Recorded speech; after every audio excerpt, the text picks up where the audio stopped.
Hi, this is Ed, Voyage Adventure Vans. Today I'm going to do a quick video on showing you how to fit one of our rear thermal blinds into an Adria Twin with a fixed bed. This is probably about half an hour, 40 minutes work to fit this to your van. We've made several modifications to make this a little bit easier and for our design to work as best it can with the way the Adria is put together. Of course, for anybody not wanting to fit this themselves, then we do offer a fitting service at our workshops in South Wales. We charge a nominal £25 fitting fee just to cover some of our labour. So let's get into the fitting. We're going to apply some Velcro strips onto the panels and the top section. We're going to clean it and apply some self-adhesive Velcro to that.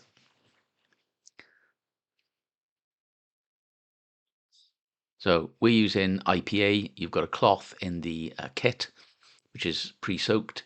Just going to clean the outer inch. So it's a 1-inch piece of Velcro going on there. All you need to do is thoroughly clean, degrease the last inch.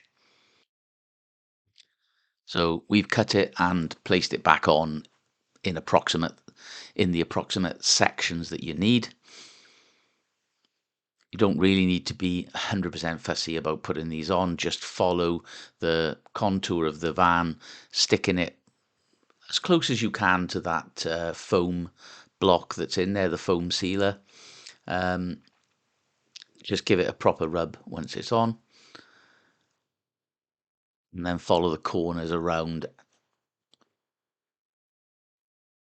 as close as you can. I wouldn't get too fussy with it, but you don't want, an inch of gap between the Velcro and the foam. If you've got a couple of mil, it's not a problem at all.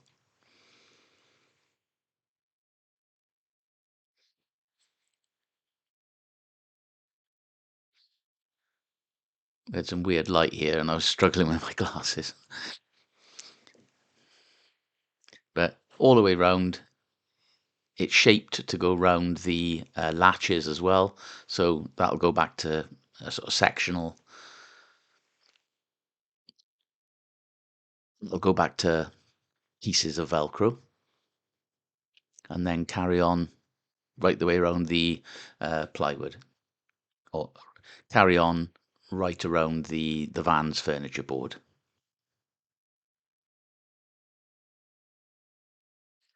So in order to put the Velcro on the rear panels or the side panels, what we've got to do first is pull the rubber trim away. So pull the rubber door trim off and then pull out the plastic panel.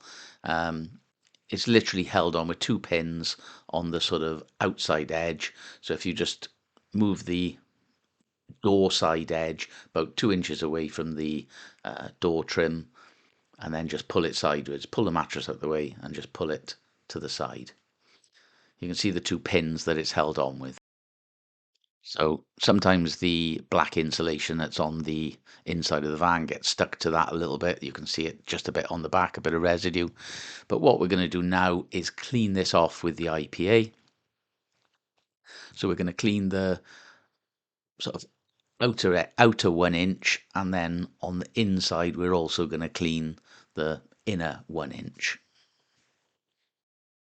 So before we put the Velcro on the plastic, what we're going to do is put 2 J sections of plastic which are pre-wrapped in Velcro. And we're just going to slide them over the material covered panels. Velcro doesn't stick to this, so the way we found of doing it is to actually wrap this bit of plastic in Velcro and then slide that over. So it's a sort of non-destructive way of getting Velcro onto this material. So all I'm doing there, I'm just pushing that slide on. It's got the long side on the outside, short side on the inside, and I'm just pushing it down to the point where it meets the sort of outer curve, so it won't interfere with the plastic panel when we push that back in. So now it's time to clean up the plastic panel. So this will take the Velcro okay, so you can stick Velcro to this, but it is important to degrease it just on the 1 inch section that we're going to be sticking the Velcro to, which is inside and outside, but on the rubber trim side. So we're going to clean that with the IPA, and then we're going to apply a 2-inch section of Velcro, but we're going to wrap it from one side around to the other. I'll give it a lot better chance of sticking and uh, more resistance to pulling off. So what I'm trying to do here is apply it approximately onto the middle of the curve, or the ridge, if you like. There is ever such a slight curve to this, and it does want to crease still. So, do the best you can. So I'm going to squeeze that on, then fold it around the back. And what I'm going to do is cut the corners just to allow me to sort of fold most of it around. There will be a little piece that I need to cut off, and the scissors I'm using here are absolutely atrocious. So I was really struggling, but so yeah. So fold that around the back. Make sure it's pressed on wherever it's stuck down. Give it a proper press. Squeeze it into place, and then just say trim the corners as neat as you can. I'm doing this again, just wrapping it around the back, just to try and stop it pulling off if you move the blind at all.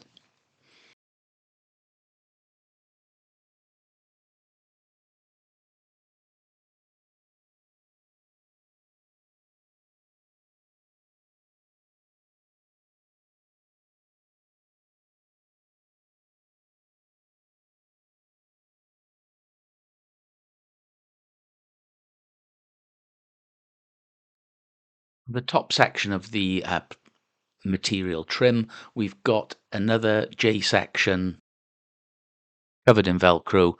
This is about 26 centimeters long, and we're just going to slide this up onto the panel.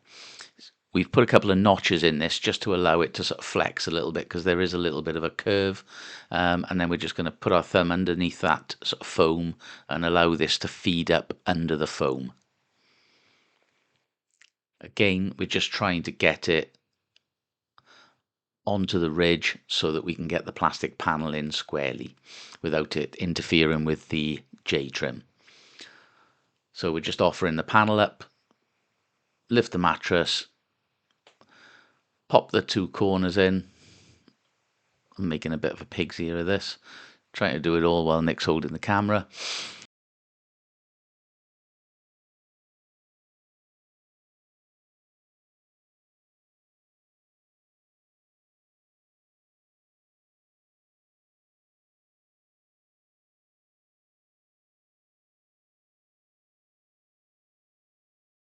So having got the panel in, now all we're going to do is put the rubber trim back on, the door rubber. Now, beforehand, the top and bottom panel was sort of almost tucked slightly behind the door rubber. Now with the J trim on, it's a little bit tighter, and it's sort of sometimes easier to almost pull that out a little bit, push the rubber trim on, and then push the panel back into the side and then behind it. It won't look any different, won't work any different, but it does seem to work a bit better that way.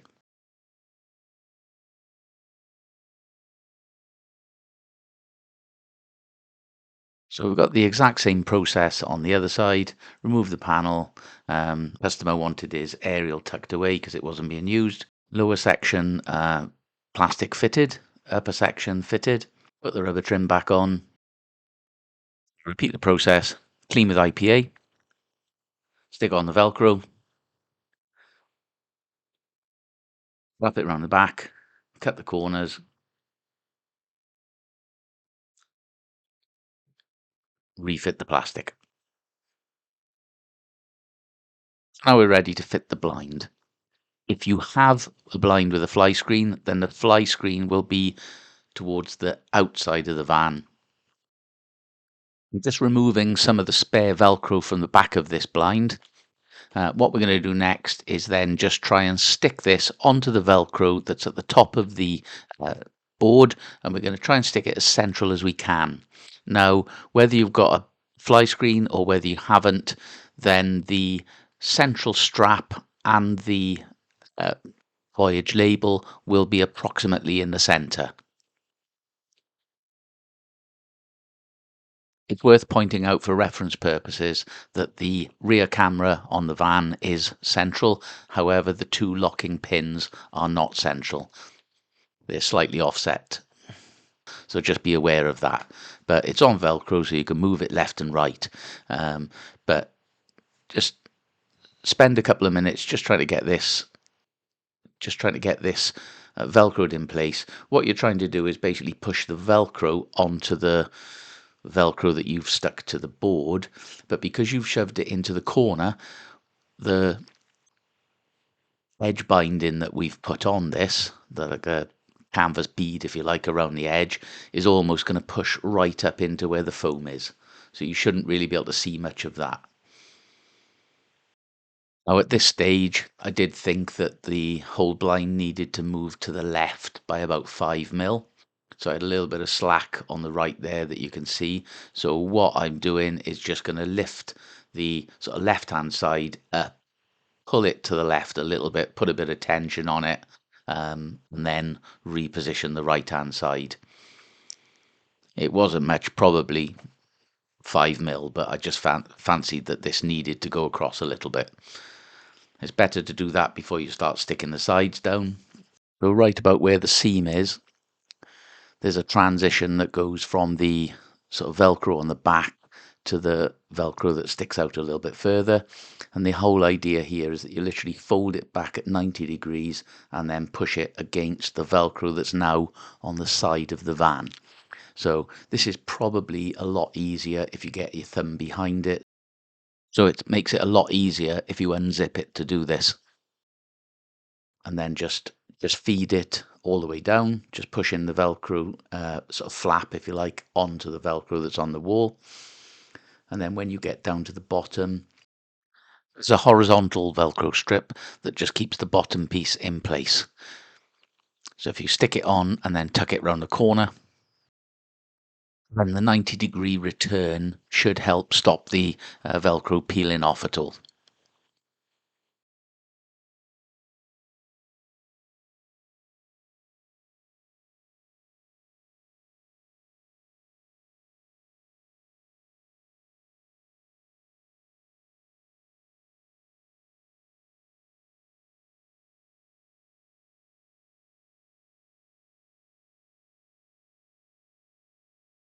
For the gas locker side, then the process is exactly the same. Just going to stick the Velcro onto the gas locker, but obviously it's going to cross over where the door hinge is. The only thing I'd do differently there, we're just going to stick the Velcro straight onto the gas locker. And then when we peel that sort of outer layer off, leaving the self-adhesive Velcro stuck to the gas locker, all we're going to do is just put a knife or a pair of scissors up through the gap and then just separate it so that we're not getting the Velcro peeling as we're opening the door. So that's the blind fitted. So we'll zip it up now. You can zip it from the inside or the outside. You can roll it up from the inside or the outside. We do make sure when we build these blinds, each one is built custom to the particular van, and we make sure that when they're rolled up, the additional thickness doesn't get in the way of any part of the sort of door mechanism or the cupboards or anything like that. So this one you can leave up or down, makes no difference. So thanks for watching. Hopefully this has helped you fit your blind. If you haven't got one and are considering it, then just please get in touch.